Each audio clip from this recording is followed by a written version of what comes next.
ஒன்பதாவது மாதத்தினுடைய முதல் நாள் காலை வேளையில் நம்ம வாக்குத்தத்த ஆராதனையாக நம்ம எடுத்துக்கிறோம். நிச்சயமாக இந்த 9வது மாதம் உங்கள் வாழ்க்கையில் அற்புதமான காரியங்களை செய்வார் என்று எத்தனை பேர் விசுவாசிக்கிறீங்க?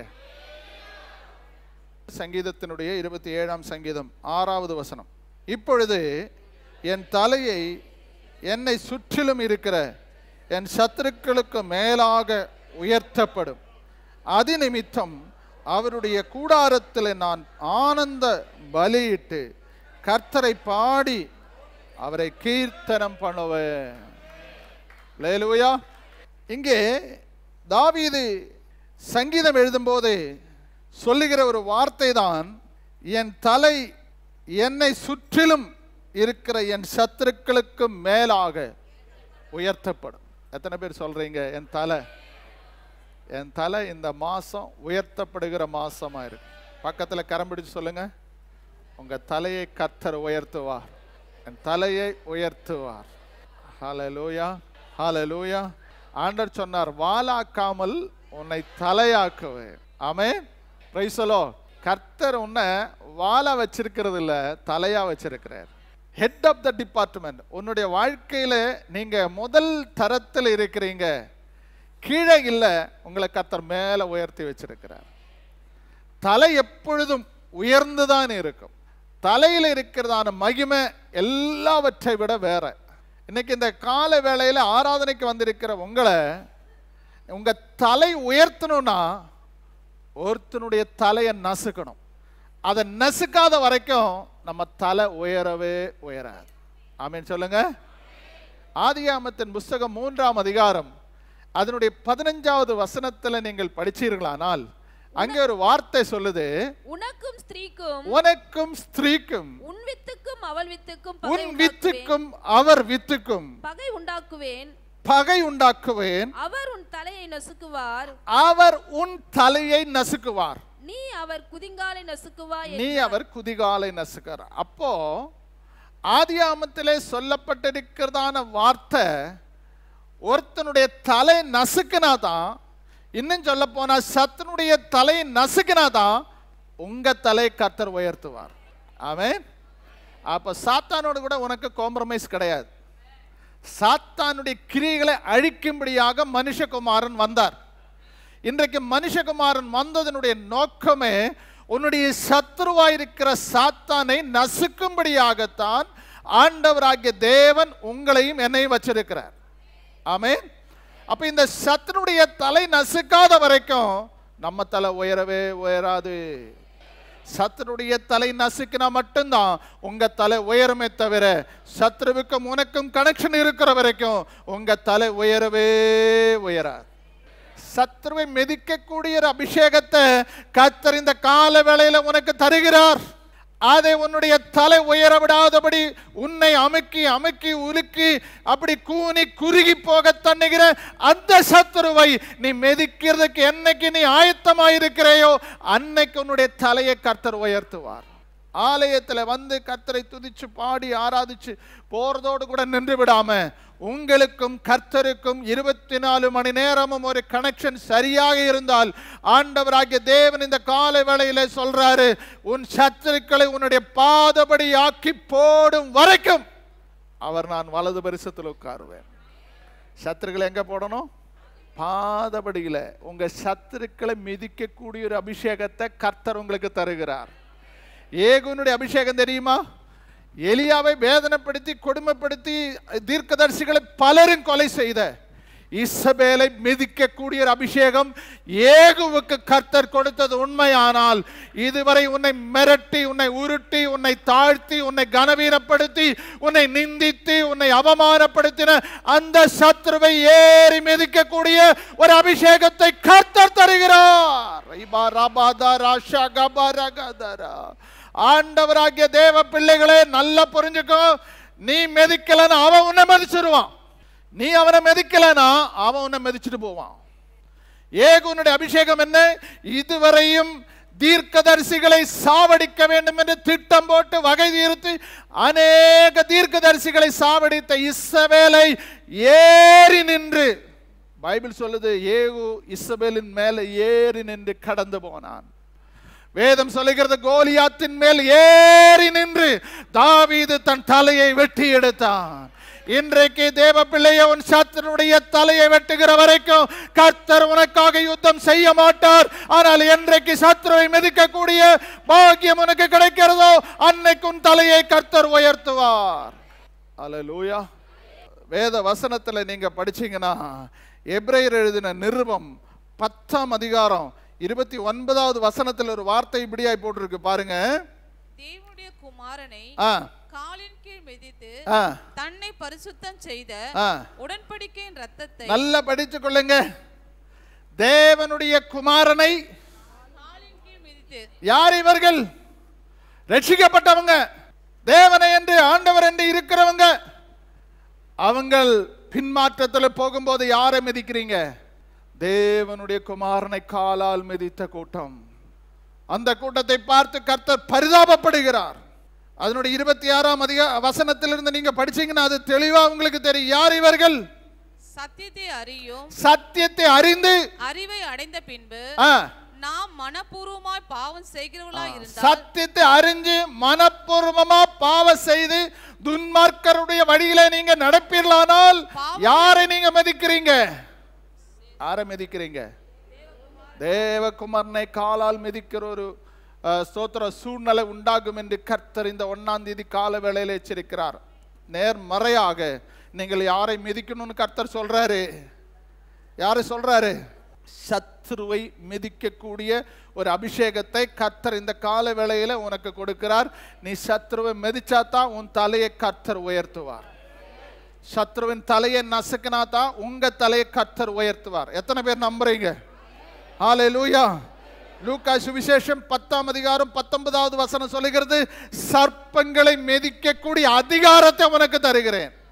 வாசிக்க கேட்போமா? இதோ சர்ப்பங்களையும் தேள்களையும் மிதிக்கவும் சத்துருடைய சகல வல்லமையை மேற்கொள்ளவும் உங்களுக்கு அதிகாரம் கொடுக்கிறேன். கர்த்தர் இந்த ஞாயிற்றுக்கிழமை ஆலயத்தில் வந்திருக்கிறவர்களுக்கு அதிகாரம் கொடுக்கிறார். என்ன அதிகாரம்?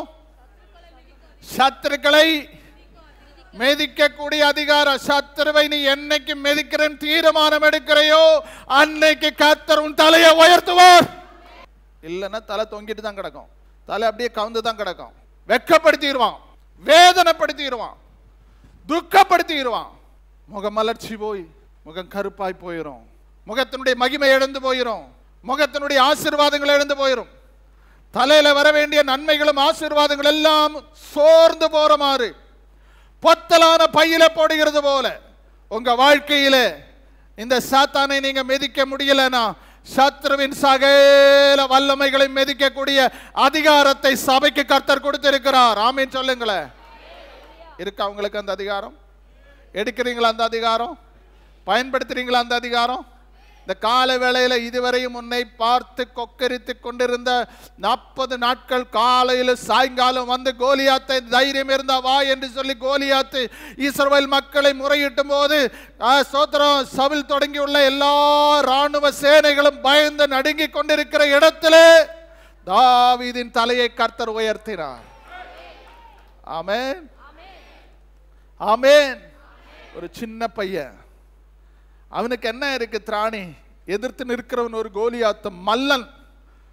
அவன் ஒரு ஸ்தோத்திர ராட்சச பரவி போல இருக்கிறவன். உயரத்திலும் கனத்திலும் எந்த சம்மதமும் இல்லை. இந்த கோலியாத்து கையில, இந்த தாவீது கையில எந்த பட்டயமோ எந்த விதமான பாதுகாப்பு உபகரணங்களோ கிடையாது. ஆனா அவன் சொல்றான், நான் இயேசுவின் நாமத்தில் பிதாவா இருக்கிற நீ நிந்திக்கிற கர்த்தருடைய நாமத்தில் வருகிறேன். வந்த ஒரே ஒரு கல்லடிச்சா அவன் நெற்றியில பட்டான். அவன் மல்லாங்க விழுந்து, ஆண்டவருடைய பிள்ளைகளே, அவனை தலையை எடுத்து மிதித்து நடந்து போகக்கூடிய ஒரு அபிஷேகம் அந்த தாவீதுக்கு இருந்தது உண்மையானால் இன்றைக்கு 9வது மாதத்தில் வந்திருக்கிற உன்னுடைய வாழ்க்கையில அதே அபிஷேகத்தை கர்த்தர் கொடுக்க போறாரு. ஹல்லேலூயா. கர்த்தருடைய பிள்ளைகளை நல்லா புரிஞ்சுக்கொள்ளுங்க. உங்க தலை எப்போ உயர்த்துவான்னு தான் நான் சொல்லிட்டு வர்றேன். என்னைக்கு உன்னுடைய சத்துருக்களை பாதபடியில கொண்டு வராத வரைக்கும் உங்க தலை உயராது. காரணம், அவன் தான் உயர்ந்திருப்பான். ஆண்டவர் இயேசு உபவாசம் எடுத்த நாட்களில் ஒரு நாள் ஸ்தோத்திர ஆலயத்தின் உப்பரிகளை கொண்டு போயிட்டான். கொண்டு போயிட்டு காமிச்சாங்க, இந்த பார்க்குறீங்க இதெல்லாம் என்னுடையது, நான் உனக்கு கொடுக்குறேன், நீ என்னை மட்டும் கொஞ்சம் வணங்கினா போதும். ஆண்டவருடைய வசனம் சொல்லுகிறது, ஆண்டவராகிய தேவனுடைய வார்த்தையின்படி இந்த இயேசு ஆண்டவர் சாத்தானை ஜெயித்த அதே இயேசு கல்வாரி சிலுவையில் அவனுடைய தலையை நசுக்கினார். கொலோசியர் எழுதின நிருபம் 2ஆம் அதிகாரம் 14-15 வசனங்கள் வாசிக்கும் போது அங்கே வாசிக்கிற வார்த்தைகளை கவனியுங்கள். நமக்கு எதிரடையாகவும் கட்டளைகளால் நமக்கு விரோதமாகவும் இருந்த கையெழுத்தை குலைத்து அதை நடுவில் இராதபடிக்கு எடுத்து சிலுவையின் மேல் ஆணி அடித்து துரைத்தனங்களையும் அதிகாரங்களையும் உரிந்து கொண்டு வெளியரங்கமான சாத்தானை கோலமாக்கி அவைகளின் மேல் சிலுவையிலே வெற்றி சிறந்தார். கரங்களை தட்டி கர்த்தரை மகிமைப்படுத்துங்க. சாத்தானுக்கு சாவுமணி அடிக்கிறதுக்கு தான் கர்த்தர் இயேசுவை இந்த பூமிக்கு அனுப்பினார். இதுவரையும் உங்களை மிதித்து, உங்களை நசுக்கி, உங்களை ஒடுக்கி, உங்களை தலகுனிய வச்சு, உங்களை நிமிர பண்ணாதபடி நுகத்தை அந்த தோளில வச்சு உங்களை அமைக்கி கொண்டிருக்கிற அந்த சாத்தானுடைய கிரியைகளை இன்றைக்கு கர்த்தர் நீக்கி போட்டு 9வது மாதத்துல உன் தலையை உயர்த்துவேன் என்று கர்த்தர் சொல்லுகிறார். ஆமென் சொல்ல மாட்டீங்களா? ஹல்லேலூயா. ஆண்டவர் இந்த கால வேளையில் அந்த அபிஷேகத்தை கர்த்தர் உங்களுக்கு தருகிறார். உபாகமத்தின் புஸ்தகத்தில் 28:14 சொல்லுகிறது, நான் உன்னை வாளாக்காமல் உன்னை தலையாக்குவேன். ஏசாயாவின் புஸ்தகம் 9:15 சொல்லுகிறது, கனம் பொருந்தினவனே தலை. அடுத்தது வாலி யாரு? ஏசாயா 9:15, மூப்பனும் கனம் பொருந்தினவனுமே தலை, பொய் போதகம் பண்ணுகிற தீர்க்கதரிசியே வாள். வாலி யாரு? தலை யாரு? ஆண்டவர் இன்றைக்கு கர்த்தர் உன்னை தலையா வச்சிருக்கிறார். தலைனா யாரு? கனம் பொருந்தினவர். சபையில் எப்படி இருக்கணும்? ஒரு ரெஸ்பெக்டபிள் பர்சனா இருக்கணும். சபையில கனமுள்ள ஒரு விசுவாசியா இருக்கணும்.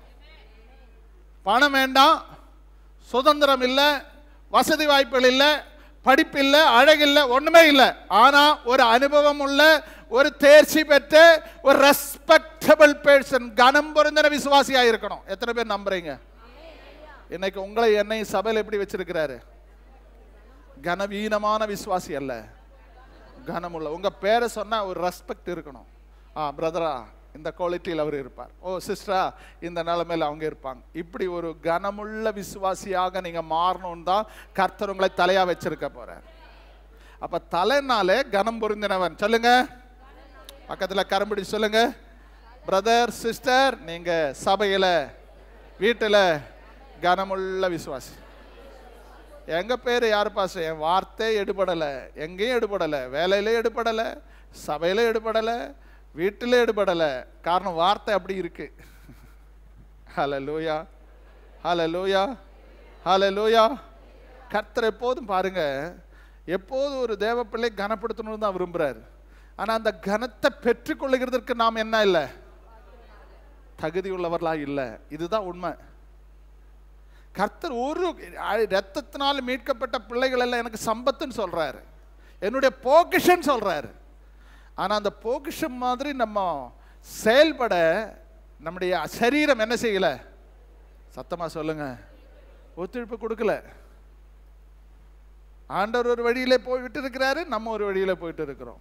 இப்ப எனக்கும் ஆண்டவருக்கும் ஸ்தோத்திரம் ஒரு சம்மதம் இல்லாத நிலையில நிறைய பேர் போயிட்டு இருக்கிறாங்க. எல்லாம் இருக்கு, பைபிள் இருக்கு, பாட்டு இருக்கு, ஜெபம் இருக்கு. ஆனா எனக்கும் கர்த்தருக்கும் நேரடி தொடர்பு சரியா இல்லாம எப்போ துண்டிக்கப்பட்டு போயிருச்சு. 10 வருஷம் ஆச்சு, நல்ல ஜெபம் பண்ண தெரியல. கவனிக்கிறீங்களா? 10 வருஷம் ஆச்சு, நல்ல ஆராதிக்க தெரியல. 10 வருஷம் ஆச்சு, நல்ல பாட தெரியல. ஒவ்வொருவருக்கும் ஆண்டவர் ஒவ்வொரு கிருபை கொடுத்திருக்கிறார். ஏதோ ஒரு நிலையில கர்த்தர் உங்களை அபிஷேகம் பண்ணி வச்சிருக்கிறார். எங்க அபிஷேகம்? பைபிள் சொல்லுது, உங்க சிரசின் மேலதான் கர்த்தர் அபிஷேகம் வச்சிருக்கிறார். நீங்க வேதத்தை நீங்க படிச்சு பாருங்க. ஆண்டவராகிய தேவன் யாத்திராகமத்தின் புஸ்தகம் 29ஆம் அதிகாரம் அதனுடைய 6-7 வசனங்களை வாசித்து பாருங்கள். அங்கே சொல்லுகிற ஒரு வார்த்தை, அவன் தலையிலே பாகையையும் வைத்து பரிசுத்த கிரீடத்தை பாகையின் மேல் தரித்து அபிஷேக தைலத்தையும் எடுத்து அவன் தலையின் மேல் வார்த்து. கர்த்தர் எங்க நம்ம அபிஷேகம் பண்ணி இருக்கிறாரு? நம்ம தலை மேல ஒரு அபிஷேகம் வச்சிருக்கிறார். அந்த அபிஷேகம் உங்களை போதிக்கும், அந்த அபிஷேகம் உங்களை வழி நடத்தும், அந்த அபிஷேகம் உங்களை ஒவ்வொரு நாளும் கண்ட்ரோல் பண்ணும். உங்களை கண்ட்ரோல் பண்றது யாரு? ஆவியானவர் உங்களை கண்ட்ரோல் பண்றாரு. ஆவியானவர் கண்ட்ரோல் பண்ண தெரிஞ்சிருக்கணுமே. ஆவியானவர் கண்ட்ரோல் பண்ண கண்டிப்பா தெரிஞ்சிருக்கும். இப்போ உங்களுடைய ஆவிக்குரிய தகப்பன் என்ற ஸ்தானத்துல உங்களை பார்க்கும்போது தெரியும் உங்களுக்கு நடத்துறது யாரு, ஆவியானவரா வேற ஆவியான்னு சொல்லி தெரிஞ்சிருக்கலாம். ஆமா, உங்களை முகத்தை பார்த்தாலே எனக்கு தெரிஞ்சிடும். உங்களை கண்ட்ரோல் பண்றது யாருன்னு உள்ளது உங்களுக்காக ஜெபிக்கிற, உங்களுக்காக பரிந்து பேசுகிற போதகருக்கு தெரியும். அது தெரியலன்னா அவர் மெய்ப்பனே கிடையாது. ஏதோ உங்க காணிக்கை வாங்கிட்டு நான் சாப்பிட்டுட்டு இஷ்டத்துக்கு நான் செஞ்சுட்டு நடந்தா அது அவனுக்கு தெரியாது. ஆனா உங்களுக்காக ஒரு பாரம், உங்களுடைய குடும்பத்தை குறித்தும் உங்க பிள்ளைகளை குறித்தும் உங்களுடைய ஸ்தோத்திரம் எதிர்காலத்தை குறித்து ஒரு பாரம் இருக்கிற மெய்ப்பனுக்கு தெரியும் எந்த நிலையில் அந்த அபிஷேகம் கிரியை செய்து கொண்டிருக்கிறது என்று தெரியும். Price the Lord, price the Lord. நான் உங்களை ஞாயிற்றுக்கிழமை தான் பார்க்கிறேன் நீங்க நினைக்காதீங்க. ஒவ்வொரு நாளும் ஜெபத்தில் வச்சிருக்கிறேன். ஒவ்வொரு நாளும் உங்க பேரை வச்சு, நான் பேரெல்லாம் எனக்கு தெரியாது, அவங்க தான் பேர் சொல்லுவாங்க. அத்தனை பேரும் ஒவ்வொரு நாளும் ஜெபத்தில் வர்றீங்க. வரும்போது தெரிஞ்சிடும். நீங்க நினைக்க கூடாது ஏதோ பாஸ்டர் பேசிட்டு கதை அடிச்சுட்டு போறான்னு நினைக்காதீங்க. உங்களுடைய இன்னன் அவுட்டர் எல்லாவற்றையும் கர்த்தர் எனக்கு வெளிப்படுத்துவார். பலது சொல்ல முடியும், பலது சொல்ல முடியாது. சில நேரத்தில் நானே தவிச்சு நிற்பேன். என்றவரை இது சொல்லித்தானே ஆகணும், ஆனாலும் சொல்ல விடுறதில்லை. காரணம் இடறுதல் உண்டாயிரும் சொல்லிட்டு சொல்ல மாட்டேன். ஆனா நல்லா புரிஞ்சுக்கொள்ளுங்க, கர்த்தருடைய ஆவியானவர் உங்களை கர்த்தர் அபிஷேகத்திருக்கிறார். அந்த அபிஷேகத்தை காத்துக்கொள்ளணும். அந்த அபிஷேகம் தான் சகலத்தையும் தாங்கும், சகலத்தை சகிக்கும், சகலத்தை ஸ்தோத்திரம் முன்னாடி கொண்டு வரும். அப்போ அபிஷேகம் உள்ளவனை கர்த்தர் முன்னாடி வச்சிருவார். 4வது பிறந்த யூதாவை ஏன் யுத்தத்தில் முன்னாடி நிறுத்துறான்னு சொன்னா, அவன் தான் அபிஷேகம் பெற்ற யூதாவே, நீ கர்த்தரை துதிக்கிறவனால தான், நீ கர்த்தரை ஆராதிக்கிறதுனால தான் உன்னை நான் முன்னாடி கொண்டு வந்திருக்கிறேன். ஆமீன் சொல்ல மாட்டீங்களா? ஆமே. இன்னைக்கு கால வேளையில உன்னையும் கர்த்தர் இந்த பேக் சைடு பின்னாடி பேக் ஸ்லைடரா போகிறதுக்கு வைக்கவில்லை. கர்த்தர் உன்னை ஃப்ரண்ட் ஆஃப் த டிபார்ட்மெண்ட்ல கர்த்தர் கொண்டு வர விரும்புகிறார். நாட்கள் போக போக பின்னாடி போக கூடாது. நாட்கள் போக போக போட ஒவ்வொரு step I walk a little closer to my Lord. நான் கர்த்தரோடு கூட நெருங்கி வந்து கொண்டிருக்கிறேன். எத்தனை பேர் சொல்றீங்க? ஹalleluya, ஹalleluya, ஹalleluya. அதனால தான் ஓபதியாவில் ஒரு நல்ல வார்த்தை இருக்கிறது பாருங்க. ஸ்தோத்திரம். ஒரு அதிகாரம் தான் இருக்கு, அதனுடைய 15வது வசனத்தை கொஞ்சம் படிங்க. 1ஆம் அதிகாரம் 15வது வசனத்தில் ஓபதியா சொல்றாரு பாருங்க, எல்லா ஜாதிகளுக்கும் விரோதமான நாளாகிய இருக்கிறது, நீ செய்தபடியே உனக்கு செய்யப்படும். நீ செஞ்சது உன் தலையில இருக்குமா? நீ தீமை செஞ்ச அந்த தீமை தலையில இருக்கும் பிரதர். அதனாலதான் ஒருத்தனுக்கு கெடுதல் செய்யாதீங்க, ஒருத்தனுக்கு தீங்கு நினையாதீங்க, ஒருத்தருக்கு தீங்கு சிந்திக்காதீங்க. மனதார அவங்களை ஆசீர்வதிங்க. மனதார வாய் திறந்த ஆண்டவரே, சத்துருக்களை நான் நேசிக்கிறேன், சத்துருக்களை வெறுக்கிற சுபாவத்தை எடுத்து போடுங்க. நான் எல்லாரையும் நேசிக்கிறேன், எல்லாரிடத்தில் அன்பா இருக்கிறேன். ஒருவேளை நமக்கு கஷ்டமா இருந்தா கூட எதிரியா நினைக்காதீங்க. சத்ருவை, நம்முடைய கூட பிறந்தவர்களை, நம்முடைய பக்கத்து வீட்டுக்காரை, நமக்கு ஸ்தோத்திரம் வேலை செய்கிற மூத்த ஹை டிபார்ட்மெண்ட்ல இருக்கிறவர்களை யாரையும் சத்ருவா எண்ணாதீங்க. ஆண்டவர் இந்த கால வேளையில சொல்றாரு, நம்ம செய்கைக்கு தக்க பலன் எங்க இருக்குமா? கையில அல்ல, தலையில இருக்குமா? இன்னைக்கு கால வேளையில கர்த்தரை ஆராதிக்க வந்திருக்கிற உங்க மேல என்ன இருக்கு? அபிஷேகம் இருக்க வேண்டிய இடத்துல இன்னைக்கு கர்த்தருடைய அபிஷேகம் இல்லாம வேற ஒண்ணு உங்க தலையில ஸ்தானம் பிடிக்க கூடாது, வேற ஒண்ணுக்கு இடம் கொடுக்க கூடாது, வேற ஒண்ணுக்கும் உங்களுடைய தலைய அபிஷேகம் இல்லாம வேற ஒண்ணு உங்களுடைய தலையில, சத்தமா சொல்லுங்க. அப்ப நீங்க செயல்களுக்கு தக்க பலன் உன் தலையின் மேல இருக்கும். அப்ப தலை மேலதான் நீங்க செய்யறதுக்கெல்லாம் உங்க பலன் எல்லாம் தலையில தான் ஆண்டவர் வச்சிருக்கிறார். ஆண்டவர் சொன்னாரு, கரெக்டா சொன்னார் பாருங்க. அந்த வசனத்தை கொஞ்சம் படிச்சா உங்களுக்கு தெரியும். 1 கொரிந்தியர் எழுதின நிருபம் 11ஆம் அதிகாரம் அதனுடைய 3 முதல் 5 வரை. ஒவ்வொரு புருஷனுக்கும் கிறிஸ்து தலையா இருக்கிறார் என்றும். அப்ப புருஷனுக்கு தலை யாரு? கிறிஸ்து. இது யார் சொல்றாரு? கர்த்தர் சொல்றாரு. புருஷனுக்கு தலை யாரு? சத்தமா சொல்லுங்க. கிறிஸ்து. ஸ்திரீக்கு புருஷன் தலையா இருக்கிறான் என்றும். ஸ்திரீக்கு யாரு தலை? சத்தமா சொல்லுங்க. சில இடத்துல மாறும், மனைவி தலையா எடுத்துருவாங்க, வைக்கல ஆண்டவர், ஆனா இவங்களை தலையாக்கிடுவாங்க. நான் தான் ஹெட் ஆஃப் டிபார்ட்மெண்ட். வீட்டில் போனால் இந்த ஐயா என்ன சொல்லுவார், அவங்கள கேளுங்க அவங்கள கேளுங்க அவங்கள கேளுங்க. நம்மளே ஆக்கிரும். என்ன காரணம்? இப்போ மனைவி தலையாகிறதுக்கு காரணம் என்ன? நீங்கள் வீக்கு. நீங்கள் வீக் ஆனதில் தான் அவங்க தலையாகிறாங்க. என் புருஷனுக்கு ஒன்றும் தெரியல பாஸ்டர். இந்த பேச்செல்லாம் இன்னைக்கு நிறுத்திடணும். என் புருஷனுக்கு எல்லாம் தெரியும், என் கணவருக்கு எல்லாம் தெரியும், அவர் தான் தலை. நான் சுயமாக எதுவும் செய்ய முடியாது. என் புருஷனை கேட்டால் தான் செய்யணும், புருஷன் சொன்னால் தான் செய்வேன். தலையாக வச்சிருக்கங்க, அதான் குடும்ப சீராக இருக்கும். குடும்பத்தின் தலை கணவன் இல்லாமல் மனைவி ஆயிடுச்சுன்னா தலைகீழா போயிடும். நல்லா புரிஞ்சுக்கொள்ளுங்க. கர்த்தர் வச்சிருக்கிற ஓடுறே தான். உங்களை விட படிப்பு இருக்கலாம், உங்களை விட அந்தஸ்து இருக்கலாம், உங்களை விட பேக்ரவுண்ட் இருக்கலாம், பணம் எல்லாம் இந்த அம்மா கையில் இருக்கலாம். ஆனால் தலை மட்டும் புருஷன் தான். தலை அசையாம சரீரம் அசைஞ்சு அவயவங்கள் அசைஞ்சிருச்சுன்னா எந்த செயலும் இல்லை. தலை இல்லாத என்ன சரீரம் என்ன சொல்லுவாங்க? அது சிலவங்க சொல்லுவாங்க பாரு, கரெக்டாக கணவன் சில வார்த்தையில் பேசும்போது இந்த வார்த்தை வரும், தலை வச்சுட்டு நீ வாழாடிட்டு இருக்கிற. சபைக்கு தலை கிறிஸ்து. இதுக்கு இந்த சபைக்கு தலை பாஸ்டர் கிடையாது, கர்த்தர் தான். ஆமே, நான் உங்களை கண்காணிக்க வச்சிருக்கிறார். இன்னைக்கு இருப்ப நாளைக்கு கர்த்தர் எடுத்துருவார். ஆனால் இந்த தலைன்னு சொல்றது கர்த்தர் தான். இந்த சபைக்கு தலை யாரு? கர்த்தர். குடும்பத்துக்கு தலை யாரு? தலை எப்போதும் தலையா வச்சுக்கோங்க. அவங்க டிஸ்ஆனர் பண்ணாதீங்க, கனவீனப்படுத்தாதீங்க உங்க புருஷனை. நிறைய பேர் மிஸ்டேக் பண்றது அதுதான். ஏன் உங்களை நேசிக்கல? கணவனை சரியா நீங்க டிஸ்ஆனர், நீங்க சரியாக அவங்கள புரிஞ்சுக்காம அது இது சொல்லி அவனுடைய மனசை கெடுத்துடுறீங்க. அன்பு குறையுது. முதல்ல ரெஸ்பெக்ட் போடுங்க உங்க கணவனுக்கு, அதுக்கப்புறம் அடுத்த வேலை பாருங்க. எல்லாம் செஞ்ச சபையில எல்லா இடத்துலயும் நல்லா இருக்கிற, வீட்டில் நீ எப்படி இருக்கிற? நல்லா புரிஞ்சு நடந்துக்கங்க. தலைக்கு நீங்க கொடுக்கிற ரெஸ்பெக்ட் வச்சுதான் உன்னுடைய குடும்ப வாழ்க்கை சீரா செயல்படும். அது நல்லா புரிஞ்சுக்கொள்ளுங்க. அப்ப சபைக்கு யார் வாசிங்க பிரதர் சிஸ்டர்? வாசிச்ச வசனம், ஸ்திரீக்கு புருஷன் தலையா இருக்கிறான் என்றும் கிறிஸ்துவுக்கு தேவன் தலையா இருக்கிறார் என்றும் நீங்கள் அறிய வேண்டும் என்று விரும்புகிறேன். ஜெபம் பண்ணுகிற போதாவது நீங்க தொடர்ந்து வீட்டுல போய் படிங்க. தேவன் இயேசுவுக்கு, இயேசு குடும்ப கணவனுக்கு, புருஷனுக்கு மனைவி கணவன் தலையா இருக்கிறார். இப்படி ஒரு ஆர்டர் வச்சிருக்கிறார். இந்த ஆர்டர் எப்போதும் தலைதான் என்றதான் ஒரு உணர்வு வரணும். அல்லேலூயா, அல்லேலூயா. ஓவர்டேக் பண்ணக்கூடாது. நீ ஒண்ணுமில்லை, நான் தான் எல்லாம் அப்படின்னு சில நேரத்தில் மனைவிகள் அதிகாரம் எடுக்கும் போது தான் குடும்பம் சீரழிச்சு போகிறோம். எல்லாம் அவங்க பார்த்துருவாங்க, நான் எதுக்குன்னு அவங்க திரும்பிடுவாங்க. அவங்க வேற லைன்ல போயிடுவாங்க, வேற பாதையில போயிடுவாங்க. காரணம், அவனுக்கு கொடுக்க வேண்டிய ஸ்தானத்தை நீங்க கொடுக்கல, அவருக்கு கொடுக்க வேண்டிய மதிப்பு மரியாதை நீங்க கொடுக்கல. அதனால தான் குடும்பங்கள் டைவர்ட் ஆகி போயிட்டு இருக்கு. இன்னைக்கு ஒரு தீர்மானம் எடுங்க, என் குடும்பத்துக்கு தலைவன் தலை என்று சொன்னா என் புருஷன் தான். ஹல்லேலூயா. சபைக்கு தலைன்னு சொன்னா அது கர்த்தர் ஒருவரே, இயேசுதான் ஒருவரே. அவர் தான் ரத்த சிந்தி மீட்டெடுத்த ஆண்டவருடைய சொந்த ரத்தத்தினால சம்பாதிக்கப்பட்ட சபை. அப்ப இந்த சபை ரத்தம் கொடுத்தது பாஸ்டர் அல்ல, இயேசுதான் இந்த சபைக்கு ரத்தம் கொடுத்தது. நாங்க உழைச்சிருக்கிறோம், ஆனா ரத்தம் கொடுத்ததெல்லாம் அவருடைய ரத்தத்தினால, சிலுவையில சிந்தின ரத்தத்தினால. ஹல்லேலூயா.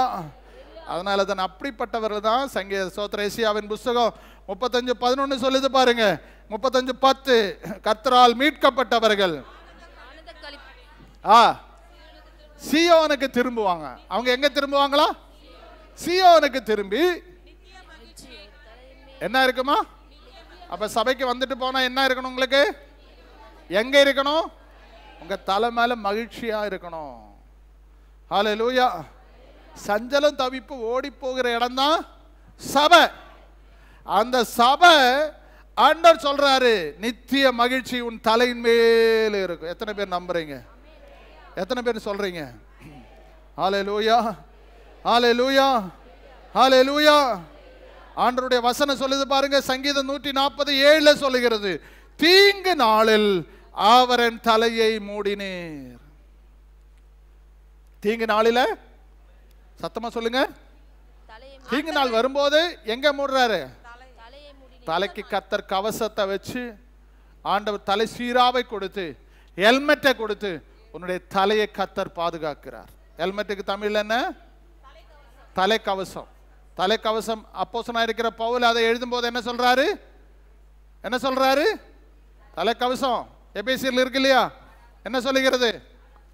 6ஆம் அதிகாரத்தில் விசுவாசம் என்னும் கேடகம் என்னது? என்ன தலைச்சீரா?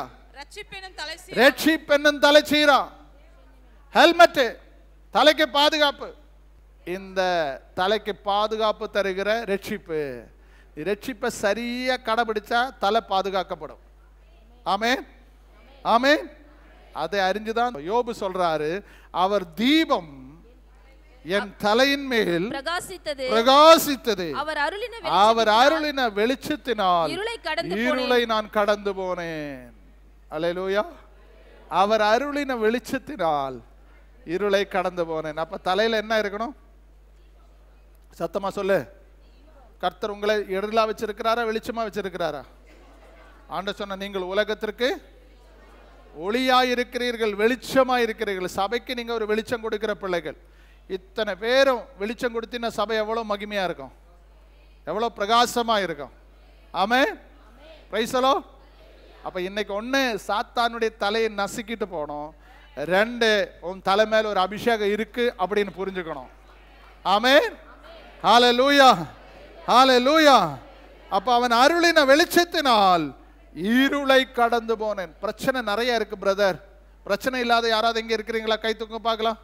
எனக்கு எந்த பிரச்சனையும் இல்லை. அவன் மனுஷனே கிடையாது. பிரச்சனை இல்லாதவன் மனுஷனே கிடையாது. எல்லாருக்கும் பிரச்சனை. உங்களுக்கு ஒரு விதமா இருக்கு, எனக்கு ஒரு விதமா இருக்கும். பலவிதமான பிரச்சனைகள் பலருக்கும் பல நிலையில இருக்கும். ஆனா அந்த பிரச்சனை எல்லாம் தேவ சமூகத்தில் கொண்டு வந்து ஆண்டவரை நீதான் பரிகாரின்னு சொல்ற வரைக்கும் அந்த பிரச்சனை பெரிய பாரமா இருக்கும். என்னைக்கு கர்த்தருடைய பாதபடியில் அந்த பரிகாரம் பண்ணும்படியா கர்த்தரிடத்துல நீங்க ஒப்பு கொடுத்தீங்களோ, ஞாயிற்றுக்கிழமை இங்க கொண்டு வந்து வச்சா நீங்க போகும்போது எப்படி போவீங்க? ஹல்லேலூயா. நல்லா புரிஞ்சுக்கொள்ளுங்க. யோவான் ஸ்நானகன் ஒரு நாள் பிரசங்கம் பண்ணார். விரியன் பாம்பு யாரை பார்த்து சொன்னாங்க? பரிசேயர்களை பார்த்து சொன்னாங்க. விரியன் பாம்பு குட்டிகளை, வரும் கோபத்துக்கு உங்களை தப்பித்துக் கொள்ள வழிகேட்டினவன் யார் என்று கேட்டார். கேட்டுட்டு ஸ்தோத்திரம், இது அப்படியே மனசுல வச்சிருந்தாங்க பாருங்க. ஏரோதியாளுடைய பொண்ணு நடனம் ஆடும்படியாக ஏரோது இடத்துல வந்தாங்க. ஏரோது செஞ்சதான தப்ப என்ன பண்ணிட்டாங்க? இந்த யோவான் ஸ்நானகன் தட்டி கேட்டாங்க.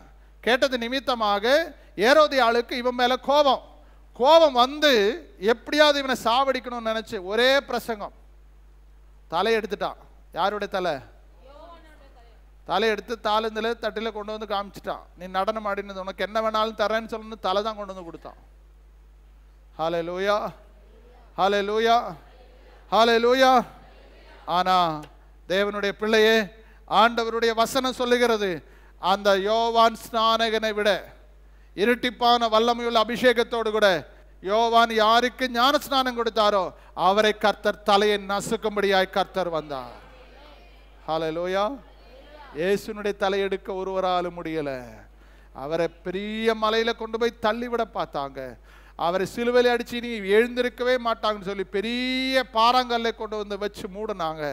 எவ்வளவு காரியம் செய்ய முடியுமோ அத்தனை செஞ்சாங்க. ஆனா இயேசுவின் தலையை கர்த்தர் உயர்த்தினார். அந்த நம்புகிற உங்களையும், இன்றைக்கு உங்களை ஆலயத்தில் வந்திருக்கிற உங்களை கர்த்தர் உங்க தலையை உயர்த்துவான்னு எத்தனை பேர் நம்புறீங்க?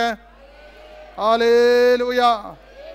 அப்ப தலை உயர்த்தும் போது நீங்க செய்யணும். என்ன செய்யணும்? பைபிள் அந்த வசனத்தை படிங்களேன். 27:6 படிங்க. அதிநிமித்தம் அவருடைய கூடாரத்திலே நான் ஆனந்த பலியிட்டு. எது நிமித்தம்? எது நிமித்தம்? என் தலையை உயர்த்துகிறதுனால். சத்தமா சொல்லுங்க. மெசேஜினுடைய ஹைலைட் இங்க தான் வருது. சொல்லுங்க. நீ தலை கர்த்தர் உயர்த்தினா நீ என்ன செய்யணும்? நீங்க போட்டிருக்கு. என்ன சொல்றாரு? ஆனந்த பலியிட்டு அதிநிமித்தம் அவருடைய கூடாரத்திலே. அவருடைய கூடாரம் எங்க? சபையில, ஆலயத்துல. ஆனந்த பலியிட்டு. என்ன பலி? ஆனந்த பலி. சபைக்கு வர்றவங்க 5 பலி செலுத்தணும். பழைய ஏற்பாட்டு காலத்தில் 5 பலிகளை ஆண்டவராகிய தேவன் சொன்ன. ஆசரிப்பு கூடாரத்தில் போய் 5 விதமான பலி. என்னென்ன பலி? தகன பலி, குற்ற நிவாரண பலி, பாவ நிவாரண பலி, போஜன பலி, பான பலி. இப்படி 5 பலிகளை நீங்க செலுத்தணும் பழைய ஏற்பாட்டு காலத்துல. அதே கட்டளை புதிய ஏற்பாட்டுல ஆண்டவர் கொடுத்தாரு. ஆலயத்துக்குள்ள வந்து கர்த்தருடைய ஆலயத்துல வந்து நீ பலி செலுத்தணும். என்ன பலி? சத்தமா சொல்லுங்க. ஆனந்த ஆனந்த பலி. ஆனந்த பலின்னு என்ன? அப்படியே ஒன்றும் தெரியாத மாதிரி குருமி கூடி அப்படியே இருந்துட்டு போறதில்ல. ஆனந்த சந்தோஷத்தோடு கூட நீங்க பலி செலுத்தணும். அதான் முதல் பலி. என்ன பலி? நீ சந்தோஷமா இருந்தாலே சாத்தான் வெட்கப்படுவான், கர்த்தர் சந்தோஷப்படுவார். நீ மகிழ்ச்சியா இருந்தா அவர் மகிழ்ச்சியா இருப்பார். நீ ஞாயிற்றுக்கிழமை வந்து எல்லாம் போச்சு அப்படின்னு சொல்லிட்டு உட்கார்ந்து இருந்தா சாத்தானுக்கு ரொம்ப கொண்டாட்டம். இப்படிதான் நீ இருக்கணும். நீ தலை நிமிர்ந்துனா சாத்தான் வெட்கப்படுவான். டேய், அவன் தலை நிமிர்ந்து நிற்கிறான் பாரு, இவ்வளோ சோதனை கொடுத்துட்டோம், இவ்வளோ பிரச்சனை கொடுத்துட்டோம், இவ்வளோ போராட்டங்கள் கொடுத்துட்டோம், அவன் தலை நிமிர்ந்து பேசி சத்தியத்தை கேட்கறான், நல்ல சோத்திரம் பண்றான், ஆராதிக்கிறான், துதிக்கிறான், இவ்வளோ கஷ்டம் அவனுக்கு வந்துட்டு அவன் விடலையே அப்படின்னு சாத்தான் உன்னை பற்றி ஆண்டவரிடத்துல சாட்சி சொல்லணும். ஆமென். Praise the lord. அப்ப என்ன பலி செலுத்தணும்? நீ தலை உயர்த்தணும்னு தெரிஞ்சுனா முதல் ஆண்டவருடைய சமூகத்துல நல்ல இருக்கிற நிலைமை. இந்த வாரம் அவங்க பேசுனாங்க, இவங்க பேசுனாங்க, இவங்க சொன்னாங்க, இதை என்னை பற்றி இப்படி பேசுனாங்க, அப்படி இதெல்லாம் விட்டுரு. எல்லாத்தையும் விட்டுட்டு இப்ப சொல்லணும், ஆண்டவர் என் தலை உயர்த்திட்டாரு, அதனால நான் சந்தோஷத்தோடு கூட இருக்கிறேன். ஆனந்த களிப்புள்ள உதடுகளினால் நான் போற்றி பாட்டு கூட இருக்கு இல்லையா? அப்ப நீங்க ஆனந்த பலி செலுத்தணும். ஹல்லேலூயா. இரண்டாவது சங்கீதத்தின் புத்தகம் 50:22 சொல்லுது, 23 சொல்லுது, ஸ்தோத்திர பலியிடுகிறவன். அப்ப நீ என்ன சொல்லணும்? ஸ்தோத்திர பலியிடுகிறவன். சத்தமா சொல்லுங்க. எத்தனை ஸ்தோத்திரம் சொன்னீங்க இங்க வந்து? இங்க சர்ச்சுக்கு வந்துட்டு ஸ்தோத்திரம் சொல்லுங்க, அப்பதான் ஸ்தோத்திரம். சிலவங்க அது கூட சொல்ல மாட்டாங்க. வாயை திறந்து நீ ஸ்தோத்திரம் சொல்லணும், நீ ஒரு விசுவாசியே கிடையாது. எதுக்கு இங்க வந்து உட்கார்ந்துட்டு நேரத்தை கழிச்சு கூட்டுற? நல்லா புரிஞ்சுக்கொள்ளுங்க. வாழ்ந்தா விசுவாசியா வாழு, ரெண்டும் கட்டவன வாழாத. ஒன்னு உலகத்துக்குள்ள போயிடணும், ஒன்னு விசுவாசியா வாழ்ந்தணும். இதுல ஒரு தீர்மானம் நீங்க எடுக்கணும். தலைவரத்தில் அது செய்யல, 5 வருஷம் ஆச்சு ஆண்டவரை கேட்டுட்டு இருக்கிற, ஒண்ணு நடக்கல. நீ தான் உன் கையில் இருப்பது, நீ கையில் இருக்கிற வேலை அதான், அதனாலதான் ஒண்ணு நடக்கல. அதுக்கு ஆண்டவரையும் குறை சொல்ல வேண்டாம், ஊழியக்காரையும் குறை சொல்ல வேண்டாம். 5 வருஷமா போயிட்டு இருக்கிற, ஒண்ணுமே நடக்கல. அந்த சபை என்ன சபைன்னு சொன்னா நீ சரியில்லை, பாஸ்டர் விசுவாசி சரியில்லை நீ சொல்லாத. நீ சரியில்லை, அதனாலதான் உனக்கு ஒண்ணு நடக்கல. நீ வாய் திறந்து நீ ஸ்தோத்திரம் சொல்றது உனக்கு முடியல. அப்புறம் நீ என்ன சொல்ற? பைபிள் சொல்லுது, ஸ்தோத்திர பலியிடுகிறவன். உன் தலையை உயர்த்தணும்னா ஸ்தோத்திரம் சொல்லிட்டே இருக்கணும். வாய் திறந்து ஸ்தோத்திரம் சொல்லிட்டே இருக்கணும். 1000 ஸ்தோத்திர பலி சொன்னாலும் உனக்கு கர்த்தர் இந்த மாசம் முழுவதும் செய்ய போகிற நன்மைகளை நினைச்சா முடியவே முடியாது. தெரியாம ஸ்தோத்திரம் வரணும். என்ன எந்த தூக்கத்தில் இருந்தாலும் ஸ்தோத்திரம் என்ற வார்த்தை உன்னுடைய நாசியில மூக்கில சுவாசம் இருக்கிற வரைக்கும் வந்துட்டு இருக்கணும். ஆமென். ஹல்லேலூயா. அப்ப இரண்டாவது பலி என்ன பலி? சத்தமா சொல்லுங்க. ஆமென். மூணாவது பலி வேதம் சொல்லுகிறது, பிலிப்பியர் 2:17 சொல்லுகிறது, விசுவாசமாயிருக்கிற பலியில கர்த்தர் மகிமைப்படுகிறார். அப்ப நம்முடைய விசுவாசம் என்ன?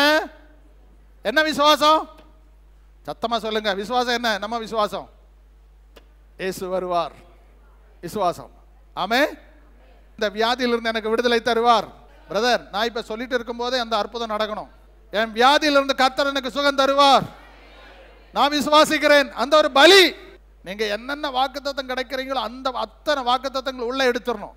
இது எனக்கு தான், இது எனக்கு தான், இது எனக்கு தான் சொல்லி சொல்ல அந்த விசுவாசத்தை கர்த்தர் அது பலியாக மாற்றி நம்முடைய சரீரத்தில் இருக்கிற பிரச்சனைகளுக்கு ஒரு பரிகாரத்தை கர்த்தர் கொடுப்பார். ஆமென் சொல்லுங்க. அப்ப விசுவாசம் என்னது? நம்ம பேரு என்ன பேரு? விசுவாசி. அதெல்லாம் நடக்காது பாஸ்டர். ஏதாவது ஒன்று சொன்னா இவர் சொல்லுவார், அதெல்லாம் நடக்காத காரியம், அதெல்லாம் முடியாத காரியம், அதெல்லாம் முடியாது. 5000 விசுவாசிகள் வரணும்னு சொன்னா நடக்கும்.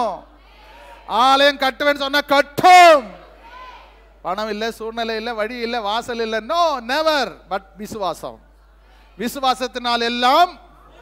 சத்தமா சொல்லுங்களேன். மூணாவது என்னது? விசுவாசம். எபிரேயர் 13:16, 13ஆம் அதிகாரம் 16வது வசனம். அன்றியும் நன்மை செய்யவும் தான தர்மம் பண்ணவும் மறவாதிருங்கள். இப்படிப்பட்ட பலியின் மேல் தேவன் பிரியமாயிருக்கிறார். என்ன செய்யணுமா? தான தர்மம் பண்ணுகிற பலியின் மேல நான் எப்படி இருக்கேன்? அதனால தான் பிரதர்ஸ் சிஸ்டர்ஸ், உங்களால் இயன்ற உதவிகள் ஏழை எளிய மக்களுக்கு உதவி செய்யுங்க. ஏழை எளிய மக்களுடைய கண்ணீரை பார்க்கும்போது மறிகடந்து போகாதீங்க, அவங்களுக்கு ஏதாவது செய்யுங்க. நன்மை செய்யறதுல நீங்க முன்பந்தியில வாங்க. கஷ்டம் அனுபவிக்கிறத பார்த்து வேடிக்கை பார்த்து நிக்காதீங்க. என்ன கஷ்டத்துல நஷ்டம் பெருசா ஒண்ணு நீ செய்ய வேண்டாம். ஒரு 10 ரூபா காசு கொடுத்தா கூட கர்த்தர் அது பிரியமா பாக்குறாரு. ஹல்லேலூயா. உன்னுடைய எண்ணிக்கையில சொல்லல, லட்சம் கொடுக்கணும், 10,000 கொடுக்கணும், 1000 கொடுக்கணும் இல்லை. உன்னுடைய சிறுமையிலிருந்து நீ அந்த ஏழை எளியவனுக்கு செய்றிய, அது கர்த்தர் பிரியமா பார்க்கிறார். அது கர்த்தர் நீ போடுகிற ஒரு பலியாக பார்க்கிறார். ஆமென். உங்க பக்கத்து வீட்டில் ஒரு ஏழை எளிய பிள்ளை இருந்தா, ஏழை எளிய குழந்தை இருந்தா, ஸ்தோத்திர போன முந்தா நேற்று ஒரு பிரதர் வந்து எங்கிட்ட சொன்னா, பாஸ்டர் அடுத்த வருஷம் நான் ஒரு குழந்தையினுடைய சபையில் ரொம்ப கஷ்டப்படுற ஒரு குழந்தையினுடைய மொத்த செலவும் படிக்கிறதுக்குள்ள நான் ஏற்றுக்கிறேன்னாரு. மெட்ரிகுலேஷன் ஸ்கூலில் படிக்கிற ஒரு குழந்தையினுடைய எல்லா செலவும் நானே பார்த்துக்கிறேன்னாரு. அந்த மாதிரி நீங்கள் செய்கிறதுக்கு முன்பந்தியில் வாங்க. அதில் கர்த்தர் எப்படி இருக்கிறாரு? சத்தமாக சொல்லுங்க. ஹல்லேலூயா, ஹல்லேலூயா. இன்னைக்கு தான தர்மம் செய்கிறதுல ஒரு சபை, இந்த சபை ரொம்ப முக்கியமான இருக்கணும். ஏழை எளிய மக்களை பார்த்தா மறிகடந்து போகக்கூடாது. அவங்களுக்கு முடிஞ்ச அளவு ஏதாவது செய்யுங்க. உங்களுக்கு தெரிஞ்ச எத்தனையோ ஏழை எளிய மக்கள் இருக்கிறாங்க, சாப்பாட்டுக்கே வழி இல்லாத பிள்ளைகள் இருக்கிறாங்க, எத்தனையோ கஷ்டப்படுறவங்க இருக்கிறாங்க. விட்டுறாதீங்க, அவங்களுக்கு ஏதோ செய்யுங்க. அதுல கர்த்தர் பிரியமா இருக்கிறார். 5வதாக என்ன சொல்றாரு? ரோமர் எழுதின நிருபம் 12:1 சொல்லுது, நீங்கள் செய்யத்தக்கதான ஆராதனை ஜீவ பலியாக ஒப்பு கொடுக்க வேண்டும். ஒப்பு கொடுக்கணும். 5வது பலி என்ன செய்யணும்? எத்தனை பேர் ஒப்பு கொடுக்கணும்? எத்தனை பலி? என்னென்ன பலி? ஆனந்த பலியிடுவேன், ஸ்தோத்திர பலியிடுவேன், விசுவாசம் பலியிடுவேன், தான தர்மங்களை பலியிடுவேன், ஜீவ பலி. உன்னையே ஒப்பு கொடுத்துடணும். அதான் ஜீவ பலி. என்னை உமக்கே தருகிறேன். என் கை தர்றேன், காலு தர்றேன், வாள் தர்றேன், வாய் தர்றேன், நல்ல என்னையே அர்ப்பணிக்கிறேன். ஹல்லேலூயா. அப்படி நீ செஞ்சா உன் தலையை இந்த 9வது மாதம் உயர்த்துகிற மாதமா, அற்புதமான மாதமாக கர்த்தர் மாத்துறார். தலை உயர்த்தணும்னு விரும்புறீங்களா? உங்க தலை இந்த 9வது மாசம் உயரணும்னு விரும்புறீங்களா? தாத்தானுடைய தலை நசுக்கிட்டு எத்தனை பேர் சொல்றீங்க? உன் தலை உயர்த்துறதுக்கு யாருடைய தலை நசுக்கணும்? சாத்தான் தலை நசுக்கினாதான் உன் தலை உயரப்படும். சாத்தான் கிரியைகளை காலின் கீழே கொண்டு வரணும். உன் தலையை கர்த்தர் உயர்த்துவார்.